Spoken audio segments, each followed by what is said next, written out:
Welcome back, everyone. Today we're going to continue with Mariah Carey's album cycle with album number 12, Memoirs of an Imperfect Angel. And for the first time since Music Box, I have little or nothing leading up to this album. I guess after MC Square didn't do the same critically or commercially as Mimi did, she quickly jumped back into the studio to work on this new album. And it should be noted that from here on out, we are entering late period Mariah with things cool down for her musically and critically. Before we begin, if you want to see music bios or more good videos like this, hit the subscribe button. Also, I've started a Patreon account. On here you get more copyrighted material and they'll be uploaded 48 hours prior to YouTube. If you want to support or visit, link is in the description. And without further ado, on to our feature presentation.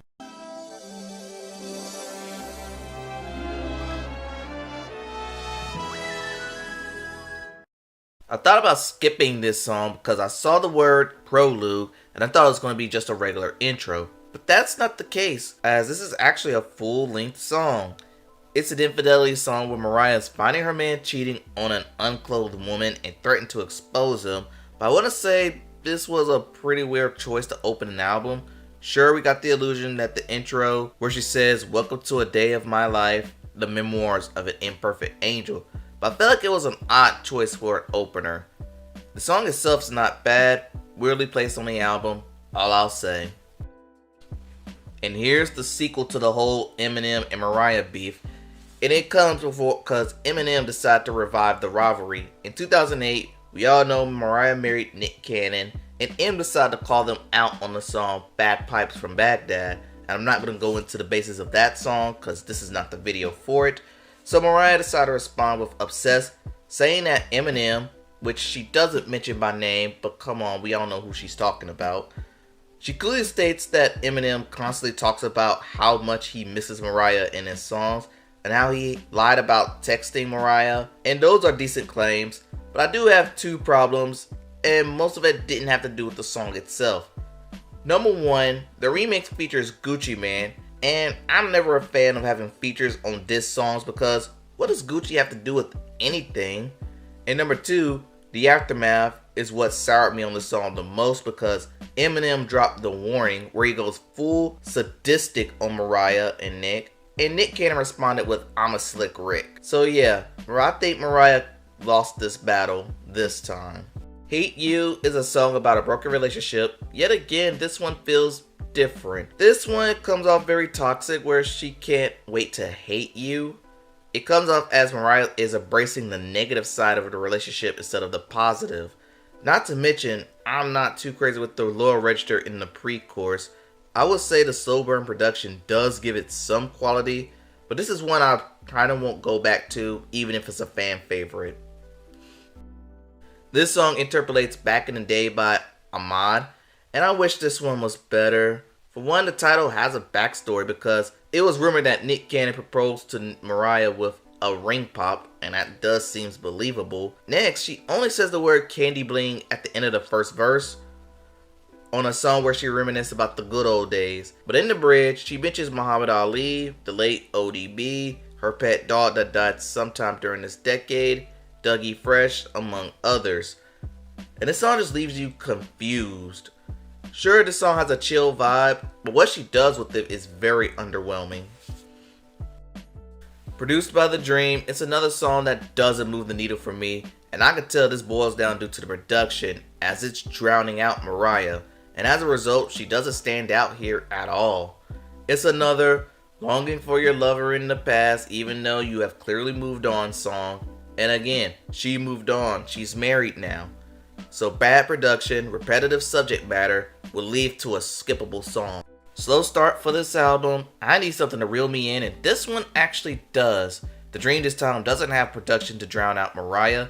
It's gentle and borderline We Belong Together-esque. The content is the same tired theme that I've always talked about, but at least Mariah sounds good and does well with the production. So while you should leave the subject matter, I'll take whatever I can get from this one. It's another song that gives me little to feel. It appears that she's giving her partner a standing ovation for messing up in the relationship, but I think the chorus is what kind of loses it for me. Not as strong as it should be, but it could be interpreted as a for women who have put up with their loser boyfriends. Other than that, the rest of the song's decent. And I don't know, maybe just that the song's not for me, but I understand for those who stand by their beliefs. I'll leave it at that. It's a Rap was a fan favorite for many lambs, and I kinda understand why. It's a breakup song where Mariah might be drinking, her vocal sounds like she had one too many day wines, and the song actually works for her favor. It should be noted that she included this in her next album as a bonus tracks, and yes, I'm fully aware the song went viral a couple years back, and it was given a late single release. It was well deserved, a fun slow jam, and it deserves all the attention. Before I talk about this song, let me just say that this is another song where outside forces prevent me from liking the song. And let me explain. The remix featured Nicki Minaj, and they were cordial at this point, and that was until both women got on American Idol, and that season was more known for their antics, and I bet none of you can name who won that season. And I think that's the reason why I can't really listen to this song the same. The song itself, it's a playful rejection song, and another song that could be speculated was about Eminem, but the jab was very minor compared to her other works. But as again, the song itself is fine. Outside forces will prevent me from going back to it. Production is the biggest problem here. The song starts off with this scream for some reason.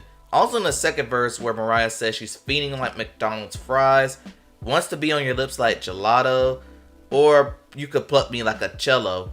The rhyme scheme in the second verse was too basic. So it's my luck that we have another fan favorite that doesn't work for me. Let's move on. The Impossible is a slow jam where Mariah meets this guy and makes Mariah fall in love. She thought it was borderline impossible as she's been spurned in the past. Then things get intimate as they bump to Forever My Lady by Jodeci. Now the bridge takes away from the song a little bit, but not as bad as some of her previous songs. So in conclusion, I think it's a good slow jam. I don't mind it. Angel Cries, another Longing for Your Partner song, but I think the vocal stands out on this album. I don't have much else to say. It's the one time where the repetitive theme didn't bother me, and I could call this a great song. Final song on the album, and it's covering the classic originally sung by Foreigner. Now, I know my rules. With cover songs, I'm forbidden to talk about the content. Instead, see if this song's able to match the original, and sadly, it doesn't. But I'm not going to say this is a bad cover. It emphasizes the piano and added a beat to make it commercial friendly, and it added the Mariah Carey choir. Another difference is that I feel like this one did have a key change that doesn't fumble too bad, and I feel like the song is shorter than the original. But I don't think this is the greatest cover. I think it does the job. Find enough way to end the album. And that concludes this album review. Man, this was a long one to get through, and by the time I finish recording and writing this review, I have little to say. And this album is no different than MC Squared. A lot of fillers, not a lot of standout moments. So yeah, another 6 out of 10 ranking. Is this what late career albums feel like? But our next album is Merry Christmas to You. However, I'm not reviewing this album yet. So I guess it's time to find out what a chanteuse is. And that concludes Memoirs of an Imperfect Angel album review. Tell me what you think in the comments below. What is your favorite song from this album? Don't forget to like, comment, and subscribe to the channel. Thanks for watching, and I'll see you next time.